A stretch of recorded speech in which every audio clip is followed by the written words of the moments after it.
Hello, Keesler. I'm Colonel Blackwell. This is week 12 of Keesler's involvement with COVID. Chief Stift, who I'm usually with, is out this week, and our new command chief, Chief Esparza, is finishing up her 2 weeks of quarantine, so she'll be with us next week. So today I have with me Colonel Johnson. I'm Keesler Strong Action Play and co-lead, and looking forward to talking to you today about some of the things we have coming forward in the next week or so. When Colonel Johnson walks you through some of those things that we're looking at for stage 2, he's going to describe that if we meet the gating criteria, we will move forward with stage 2. Before I let him talk about some of those things, I wanted to give you details on what those gating criteria are. The gating criteria that we're using complies with both the SecDef memo that recently came out and the President's Open Up America plan. Those two are very much in line, so we want to be in line with those. Here are some of the examples of the gating criteria that we will watch to make sure that we comply with before we move forward. 14-day downward trajectory.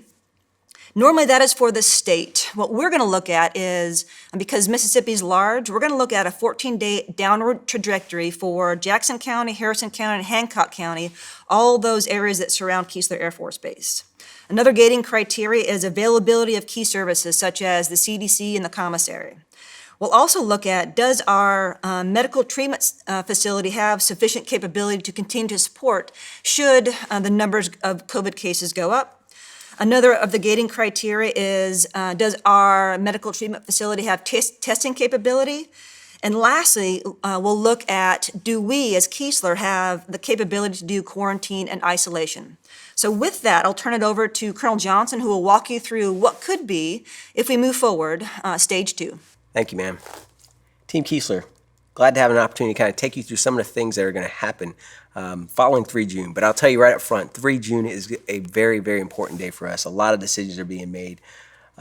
First of all, let me take you through a few of those things.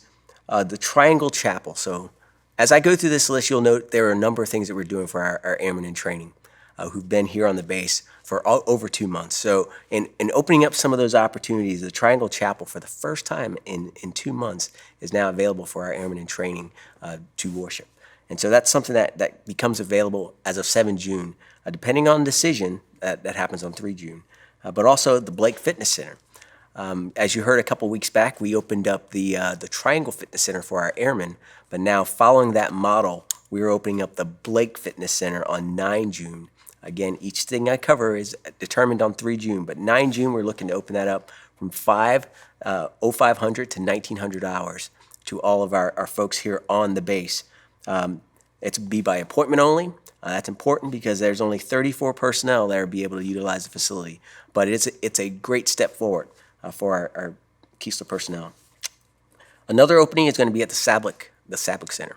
So as you know, there's a number of services provided in the Sablik Center, but on 9 June, we want to start to expand and make that building open for legal, finance, personnel, education, airmen and family readiness, as well as TMO services. So that's another opportunity that's open.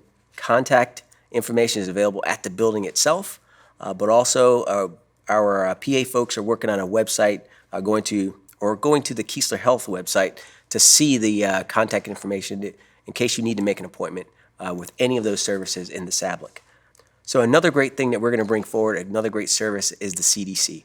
For all those folks out there that have children, this is very important. And so to be able to tell you today that as of 7 June, you'll be able to bring your children to the Child Development Center and providing those services again at the capacity that we had prior to COVID. So that's coming forward. That's both at the CDC and the Youth Center. And we'll be leveraging those safety practices we've learned since COVID began, and safely taking care of your children. Another service, again, for our airmen in training. A big one for them, the Vandenberg.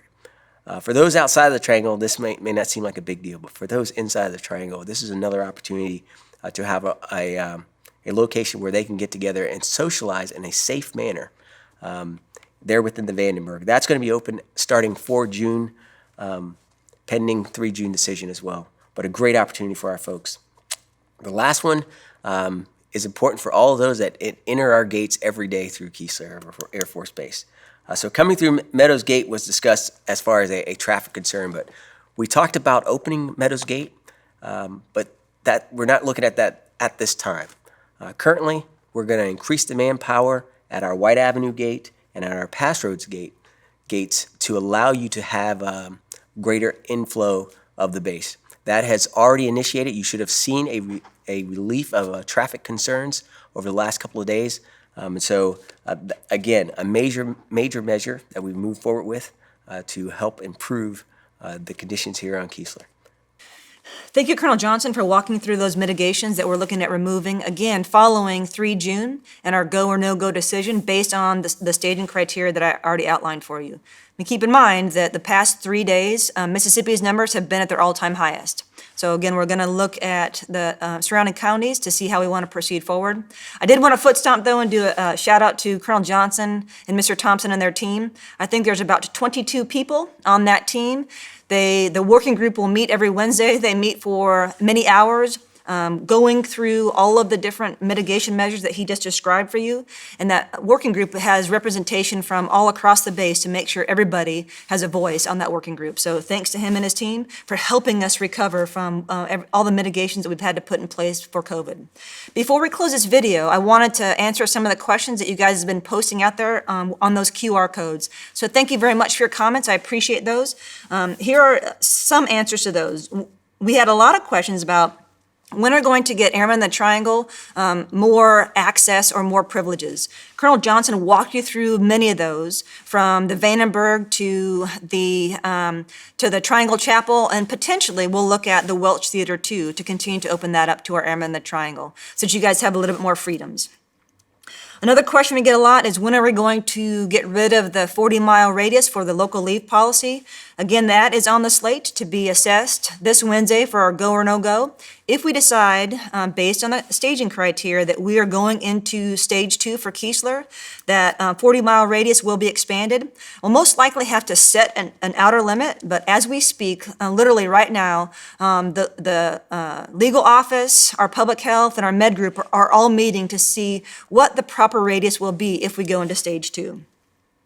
The other questions we get are, when are our permanent party going to be able to do things off base? Go to gyms, go to churches, or even go to restaurants. That is right now contingent because we still have the home to work order in place. On 3 June, that home to work order will also be removed if we end up going into stage 2. Again, on 3 June, if we decide to go into stage 2, we will reduce that home to work order and negate it.